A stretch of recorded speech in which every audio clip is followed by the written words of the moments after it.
Alors ça, c'est un ancien sujet de brevet des collèges, mais qui pourrait potentiellement se résoudre en question d'automatisme. Donc la première chose qu'on voit, c'est qu'ici, il s'agit d'un triangle rectangle, donc dans la tête de l'élève, ce qui doit faire ding, c'est les choses suivantes. Si c'est un triangle rectangle, OB c'est l'hypoténuse parce qu'il est situé en face de l'angle droit, donc ça veut dire que c'est le côté le plus grand. Si c'est un triangle rectangle et qu'on me donne deux longueurs, il y a de bonnes chances pour que ce soit un Pythagore. La première chose qu'on peut éliminer, c'est le 53 mètres, parce que si lui c'est l'hypoténuse, ça veut dire qu'en fait il doit être plus petit que 80 et 60 mètres, donc il est trop petit.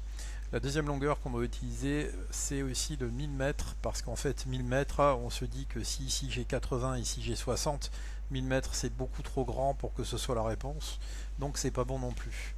Il va donc se poser la question de départager entre le 80 et le 60 mètres, et là par contre pas trop le choix, il faut faire un Pythagore. Alors c'est un Pythagore que théoriquement vous pouvez faire de tête parce que vos profs de maths ont dû vous le faire travailler, c'est un cas classique. On sait que ici quand on a 8, on a 6, et ben en fait ici on doit se retrouver avec 10. Pourquoi? Parce que ici, donc le triangle, les rectangles et le baratin qui va avec, on sait qu'on a le grand côté au carré qui est égal à la somme des carrés des deux petits. On arrive ici à 10 000 et ici ça fait 100.